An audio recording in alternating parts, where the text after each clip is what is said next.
Subscribe now and press the bell icon. Never miss an update.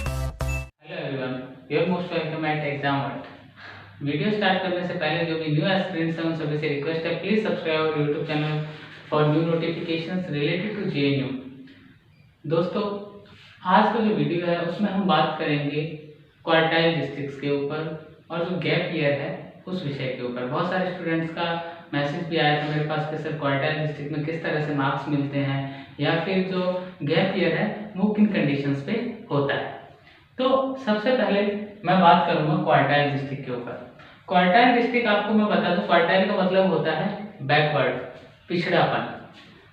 JNU ने बहुत सारे जो अलग अलग स्टेट्स के डिस्ट्रिक्ट्स हैं उनको उसने दो हिस्सों में बांट रखा है और उनको कैटेगरी वाइज उसने बांटा है। आपका एक तो होता है उसके अंदर P1 और दूसरा उसके अंदर कैटेगरी उन्होंने डाला P2। अब P1 कैटेगरी में आने वाले को कितना मार्क्स मिलता है और P2 कैटेगरी में आने वाले को कितना मार्क्स मिलता है, इस विषय के ऊपर भी हम बात करेंगे।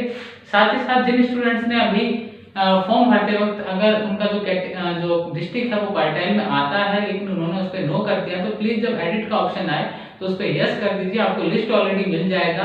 एनटीए जो पूरा प्रोस्पेक्टर है जेएनयू एडमिशन वाला उसमें लिस्ट ऑलरेडी दिया गया है, वहां जाकर आप अपना चेक कर सकते हैं कि आपका डिस्ट्रिक्ट क्वार्टाइल में आता है कि नहीं आता है, क्वार्टाइल 1 में है या 2 में है। तो सिर्फ आपको वहां पे यस या नो ही करना होता है। अगर आप नो में है तो आप नो करिए, यस है तो यस करिए। अब बहुत सारे स्टूडेंट्स के मन में ये सवाल आता होगा कि साहब जिस डिस्ट्रिक्ट से हमें क्या वही क्वार्टाइल मिलेगा हमें या फिर और कोई इसका प्रोसीड्यूर होता है। मैं आपको बता दूं दोस्तों, आपने जिस जिले से 10th या 12th किया है, बेसिकली होता है 12th, अगर आपने जिस जिले से 12th किया है वो क्वार्टाइल में आता है तो ही आपको क्वार्टाइल पे यस करिएगा। अगर वो जिला क्वार्टाइल में नहीं आता है तो आप यस मत करिए। आप यस कर भी देंगे तो आपको बाद में उसके अंदर जो यूनिवर्सिटी के रूल एंड रेगुलेशन है उनका सामना करना पड़ेगा। तो आपका 12th पास करने का जो डिस्ट्रिक्ट है वो कंसीडर किया जाता है, ना कि आप जिस डिस्ट्रिक्ट के मूल निवासी हैं वो कंसीडर वहां नहीं किया जाता। तो बिल्कुल ध्यान रखें इस बात का कि जो आप अप्लाई किए हैं तो आपका चेक करिए कि 12th किस डिस्ट्रिक्ट से है, उस डिस्ट्रिक्ट से आप क्वार्टाइल में आते हैं या नहीं, वो महत्वपूर्ण है, ना कि आप जिस जिले से के रहने वाले हैं वो जिला। उसके बाद मैंने आपको बताया था P1 और P2 के अंदर क्या फर्क है।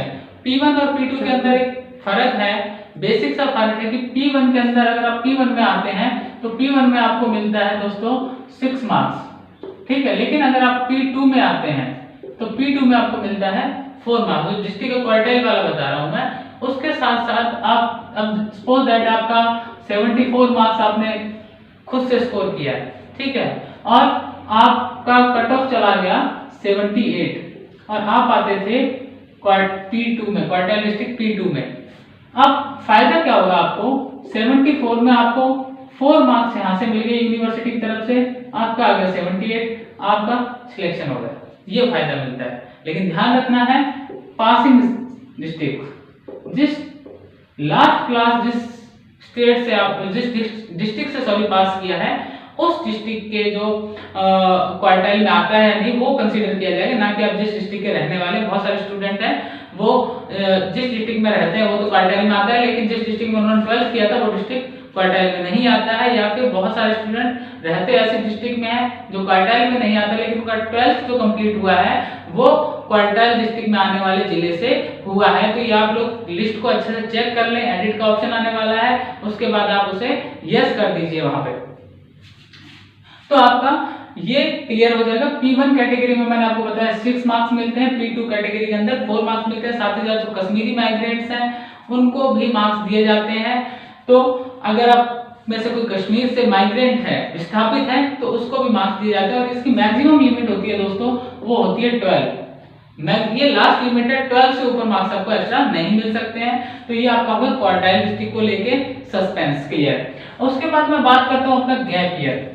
गैप ईयर के ऊपर क्या प्रॉब्लम आता है। अब जैसे कोई स्टूडेंट है, मान लो उसने बीएससी किया या फिर बीएससी नहीं किया, बीच में 12th के बाद 2 साल 3 साल का गैप हो गया, 4 साल का गैप हो गया, तो वो कंसीडर किया जाता है गाइस 20% में। उसके लिए सिर्फ जेएनयू में 20% सीट्स ही रिजर्व रहेंगी। अब किसी के मन में यह सवाल आ रहा होगा कि सर मैं 20% में चलो कंसीडर किया जाऊंगा लेकिन मैंने 12th क्वार्टाइल डिस्ट्रिक्ट से किया है तो क्या मुझे क्वार्टाइल डिस्ट्रिक्ट के मार्क्स मिलेंगे? जी हाँ, बिल्कुल आपको क्वार्टाइल डिस्ट्रिक्ट के मार्क्स मिलेंगे। आपका गैप ईयर चाहे 4 साल का है, चाहे 5 साल का है, कोई फर्क नहीं पड़ने वाला, बट आप क्वार्टाइल डिस्ट्रिक्ट से होने चाहिए। आपका गैप ईयर से कोई लेना देना नहीं है क्वार्टाइल वाले मार्क्स का, ठीक है। तो आपको ये विशेष रूप से ध्यान रखना है। उसके बाद मैं बात करता हूँ आपका जो विदाउट गैप फ्रेशर स्टूडेंट्स हैं। फ्रेशर स्टूडेंट्स की अगर मैं बात करता हूँ तो उनके लिए सीट्स रिजर्व होती है गाइस 80%। तो सिंपल सी बात है, 20 और 80 का रेशियो है, तो जिसके 80% सीटें हैं उसके लिए जो अपॉर्चुनिटीज है वो जेएनयू में ज्यादा है, मतलब सीटें उसके लिए ज्यादा रहेंगी। साथ ही साथ बहुत सारे स्टूडेंट्स के मन में एक सवाल आता है कि सर सीट्स कितनी है। ज्यादातर आप देखेंगे तो बीए के लिए चले जाइए, बीएससी के लिए चले जाइए, उसमें ज्यादातर आपको बीए की बात करूं तो आपको 30 या 39 सीटें दिखाई ज्यादातर। मैक्सिमम सेंटर्स में 39, रशियन को छोड़ दिया जाए तो आपको जितने जापानीज हो, कोरियन हो, सब में 39 के आसपास सीटें दिखाई। लेकिन अगर मैं रिक्रूट की बात करूं कितने स्टूडेंट्स को एडमिशन दिया जाता है, लास्ट ईयर मैंने पहले भी कई वीडियो में बताया था कि जो जापानीज सेंटर है उसके अंदर टोटल 54 स्टूडेंट्स को एडमिशन दिया गया है। तो ये जो सीटों का है ये आपको ईडब्ल्यूएस कैटेगरी, अगर आप EWS category economic weaker section से आते हैं उनके लिए 10% सीट्स दिया जाएगा। बाकी 20% जो ओबीसी का रिजर्वेशन वो ऑलरेडी वहां पे अप्लाई होता है, एससी एसटी के लिए होता है। साथ ही साथ बहुत सारे स्टूडेंट्स का है कि सर डिफेंस से रिलेटेड, तो डिफेंस से रिलेटेड भी वहां पे है, लेकिन अगर आप जनरल जो कट ऑफ उसको क्लियर कर रहे हैं तो आपको डिफेंस कोटे के अंतर्गत कंसीडर नहीं किया जाएगा। लेकिन अगर आप डिफेंस कोटे में हैं और आप जनरल कट ऑफ क्लियर नहीं कर पाए हैं तो आपको फिर डिफेंस कोटे में आपको देखा जाएगा कि आपको एडमिशन डिफेंस कोटे में दिया जाए कि नहीं, ठीक है। तो डायरेक्ट डिफेंस कोटा नहीं मिलता है जेएनयू के अंदर। तो ये कुछ क्वेश्चन थे आप स्टूडेंट्स के। साथ ही साथ मैं फिर बता देता हूँ कि जो जेएनयू का एग्जाम है इस साल वो कॉमन एग्जाम होने वाला है, क्लस्टर वाइज खत्म हो चुका है, चाहे वो आपका फर्स्ट क्लस्टर है, सेकंड क्लस्टर है, थर्ड क्लस्टर, तीनों का एक ही कॉमन। आपने एक लैंग्वेज अप्लाई किया है तो भी आपको वही मिलना है, पेपर सेम आना है। आपने 3 लैंग्वेज अप्लाई किया अलग अलग क्लस्टर से तो भी आपको सेम ही पेपर मिलने वाला है।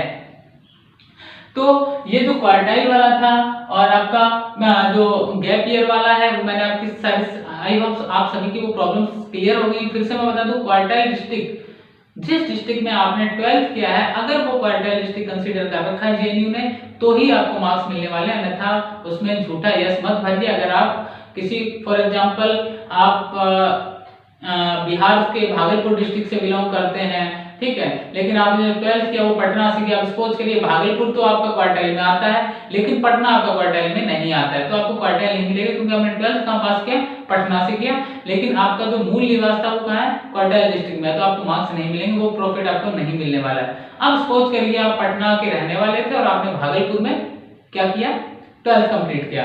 पटना क्वार्टाइल में नहीं आता था लेकिन भागलपुर आता था, इसलिए आपको क्वार्टाइल के मार्क्स मिल जाएंगे। तो ये सिस्टम है, आपने जिस जिले से 12th किया उस जिले में आपको क्वार्टाइल के मार्क्स दिए जाएंगे। साथ ही साथ गैप ईयर मैंने बता दिया 20% सीट्स गैप ईयर वालों के लिए है, 20 और 80% है वो फ्रेशर स्टूडेंट्स के लिए रिजर्व है। तो ये भी आपको ध्यान रखना, जो गैप ईयर वाले स्टूडेंट्स हैं उन सभी से मेरा रिक्वेस्ट है कि प्लीज हार्ड वर्क करिए, थोड़ा ज्यादा मेहनत करिए, आप लोगों को एक्स्ट्रा वर्क तो करना ही होगा। तो गाइस आई होप कि आपकी सारी की सारी जो प्रॉब्लम्स है वो गैप ईयर और क्वार्टाइल से रिलेटेड दूर हो गई होंगी। अगर फिर भी आपको कोई दिक्कत है तो प्लीज कमेंट बॉक्स में लिखें या हमें पर्सनली मैसेज करें, हम आपके वो डाउट्स क्लियर करने का पूरा कोशिश करेंगे। चैनल को सब्सक्राइब करें, लाइक करें, शेयर करें, press the bell icon for upcoming videos and notifications.